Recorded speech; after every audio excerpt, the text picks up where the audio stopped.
വയനാട് ലോക്സഭാ മണ്ഡലത്തെ സംബന്ധിച്ച് ഇപ്രാവശ്യം പോളിംഗ് ശതമാനം കുറവാണ് കഴിഞ്ഞ തവണത്തേക്കാൾ. അല്ല, UDFന്റെ ശക്തി കേന്ദ്രങ്ങളിലൊന്നും പോളിംഗ് ഉണ്ടായില്ല എന്നുള്ള വാർത്തകൾ വയനാട്ടിലെ എല്ലാ പത്രങ്ങളിലും വന്നുകൊണ്ടിരിക്കുക. UDFന് ശക്തിയുള്ള സ്ഥലങ്ങളിലൊന്നും തന്നെ കാര്യമായിട്ടുള്ള പോളിംഗ് ഉണ്ടായില്ല. മുസ്ലിം ലീഗിന്റെ കേന്ദ്രങ്ങളിൽ മാത്രമാണ് പോളിംഗ് നടന്നത്. കോൺഗ്രസിന്റെയോ മറ്റ് ഘടകകക്ഷികളുടെയോ ഒന്നും സ്ഥലങ്ങളിൽ നല്ല പോളിംഗ് ഉണ്ടായില്ല. വയനാട്ടിൽ പല മണ്ഡലങ്ങളിലും പുൽപ്പള്ളി അതുപോലുള്ള സ്ഥലങ്ങളിൽ നിന്നെല്ലാം UDFന്റെ കോൺഗ്രസിന്റെ ശക്തി കേന്ദ്രങ്ങളിൽ നിന്ന് അവിടെയൊക്കെ പോളിംഗ് 60-61% പോളിംഗാണ് നടന്നത് എന്നാണ് കോൺഗ്രസ്സുകാർ തന്നെ ആരോപണം ഉന്നയിക്കുന്നത്. അത് ശരിയാണ്. വളരെ ശക്തമായിട്ടുള്ള ഒരു വികാരം രാഹുൽ ഗാന്ധിക്കെതിരെ വയനാട്ടിലുണ്ടായിരുന്നു. അത് ഈ തെരഞ്ഞെടുപ്പിൽ ശരിയായ നിലയിൽ പ്രതിഫലിക്കും എന്നുള്ള കാര്യത്തിൽ ഞങ്ങൾക്ക് സംശയം. അല്ല, ഒരു സംശയവും വേണ്ട. കോൺഗ്രസിന് ഇത് അധികം ഒരു സേഫ് സീറ്റായിട്ട് ഇനി അധികകാലം ഉണ്ടാവും. ഇനി അധികകാലം ഒരു ഉറച്ച കോട്ടയാണ് വയനാട് എന്ന് പറയാൻ കഴിയുന്ന ഒരു സ്ഥിതിയല്ല ഇപ്പൊ അവിടെ ഉള്ളത്. മുസ്ലിം ലീഗൊക്കെയല്ലേ ഈ കാര്യം മനസ്സിലാക്കേണ്ടതില്ലേ? അല്ല, മുസ്ലിം ലീഗിന് ഈ കാര്യത്തിൽ നല്ല അധ്വാനിച്ചതിന് നല്ല കൂലിയാണ് കിട്ടിയിരിക്കുന്നത്. ഞാൻ അവിടെ തെരഞ്ഞെടുപ്പ് പ്രചാരണത്തിനിടയിൽ കണ്ടത് കോൺഗ്രസ്സുകാരൊക്കെ സുഖമായിട്ടിരിക്കുകയും ലീഗുകാർ വെയിൽ കൊണ്ട് പണിയെടുക്കുകയാണ് ചെയ്തത്. ഇപ്പോൾ ലീഗുകാർക്ക് അതിനുള്ള ശിക്ഷ രാഹുൽ ഗാന്ധി കൊടുത്തു. ഞങ്ങളിത് ആദ്യമേ പറഞ്ഞതാണ്, രാഹുൽ ഗാന്ധി നിങ്ങളെ വഞ്ചിച്ചു പോകും. അദ്ദേഹത്തിൻ്റെ സ്വഭാവം അതാണ്. അമേഠിയിൽ MP ആയിരുന്ന കാലത്ത് അദ്ദേഹം ആ മണ്ഡലത്തിന് വേണ്ടി ഒന്നും ചെയ്യാത്തത് കൊണ്ടാണ് അവിടെ 55,000 വോട്ടിന് കഴിഞ്ഞ തവണ തോറ്റത്. അതുതന്നെയാണ് അദ്ദേഹം വയനാട്ടിലും ആവർത്തിച്ചത്. വയനാടിനെ പൂർണ്ണമായിട്ടും അദ്ദേഹം വഞ്ചിച്ചു. വയനാട്ടിലെ വോട്ടർമാരുടെ വിശ്വാസം അദ്ദേഹം കാത്തു സൂക്ഷിച്ചില്ല. ഇപ്പോൾ അദ്ദേഹം റായ്ബറേലിയിലേക്ക് പോയതോടുകൂടി അദ്ദേഹത്തിന്റെ വഞ്ചനയുടെയും ഇരട്ടത്താപ്പിന്റെയും ശരിയായ മുഖം ഒരിക്കൽ കൂടി കേരളക്കാർക്കും ഇന്ത്യക്കാർക്കും ബോധ്യമായി. പ്രിയങ്ക മത്സരിക്കാത്തത് അതൊരു നാടകമാണ്. അതായത് 2 സ്ഥലത്ത് ഇപ്പം റായ്ബറേലി ജയിച്ചു, അപ്പൊ ഏതെങ്കിലും ഒരു സീറ്റ് ഒഴിവാക്കണം. ആ സമയത്ത് 6 മാസം കഴിഞ്ഞ് ഉപതെരഞ്ഞെടുപ്പ് വരുന്ന സമയത്ത് വയനാട്ടിലേക്കോ അല്ലെങ്കിൽ ആ മണ്ഡലത്തിലേക്ക് പോകേണ്ട ഒരു തന്ത്രത്തിന്റെ ഭാഗമാണ്. എന്ത് തന്ത്രം? ഇതൊന്നും തന്ത്രമല്ല. എല്ലാ തന്ത്രവും കോൺഗ്രസിന് ഇത്തവണ പരാജയം. കോൺഗ്രസ് പ്രധാനമന്ത്രി തന്നെ പറഞ്ഞതുപോലെ മൈക്രോസ്കോപ്പ് വെച്ചാൽ പോലും കണ്ടുപിടിക്കാൻ പറ്റാത്ത വിധത്തിൽ കോൺഗ്രസ് തകർന്നുകൊണ്ടിരിക്കുകയാണ് ഇന്ത്യയിൽ. അതുകൊണ്ട് കോൺഗ്രസിന് ഇനി ഓക്സിജൻ കൊടുക്കാൻ ആര് വിചാരിച്ചാലും സാധിക്കില്ല.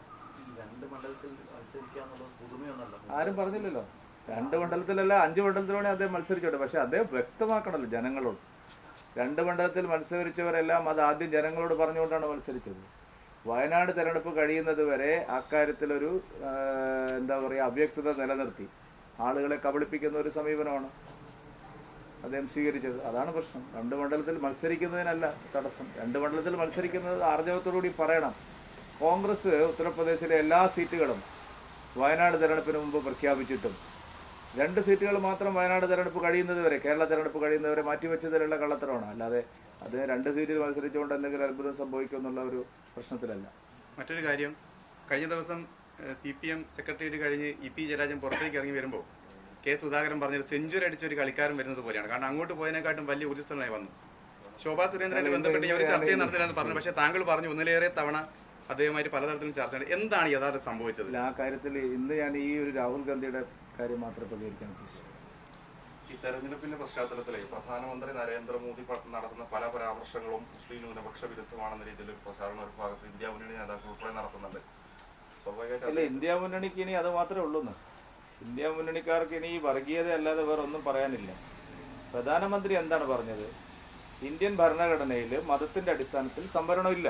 നിങ്ങൾക്ക് നോക്കിയാൽ അറിയാലോ, ഇന്ത്യൻ ഭരണഘടന മതത്തിന്റെ അടിസ്ഥാനത്തിൽ ആർക്കും സംവരണം കൊടുക്കാൻ പറഞ്ഞിട്ടില്ല. ഭരണഘടന എഴുതിയുണ്ടാക്കിയവര് എത്രയോ മാസങ്ങൾ ഈ ഒരു വിഷയത്തിൽ തട്ടി ചർച്ച നടന്നതാണ്. സംവരണം മതാടിസ്ഥാനത്തിൽ വേണോ അല്ല ജാതിക്ക് മാത്രം വേണോ?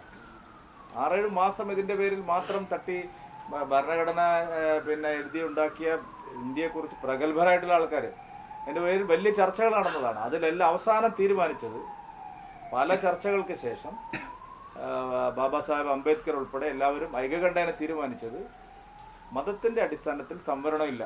കോൺഗ്രസ് പാർട്ടി കർണാടകയിലും തെലങ്കാനയിലുമെല്ലാം മതാടിസ്ഥാനത്തിൽ സംവരണം കൊടുത്തപ്പോൾ OBCയുടെയും SCയുടെയും STയുടെയും സംവരണം പോയി. അതാണ് പറഞ്ഞത്. അത് മതാടിസ്ഥാനത്തിലുള്ള സംവരണത്തെ ഒരു കാരണവശാലും BJP അനുകൂലിക്കില്ല. പ്രധാനമന്ത്രി അതാണ് പറഞ്ഞത്. അത് ചർച്ചാ വിഷയമാക്കുന്നത് കോൺഗ്രസിന്റെ അവസാനത്തെ ഒരു പിടിവള്ളിക്ക് വേണ്ടിയുള്ള ശ്രമമാണ്. ഇന്ത്യയിലെ ജനങ്ങൾ അത് തിരസ്കരിക്കുന്നുള്ള കാര്യത്തിൽ സംശയം.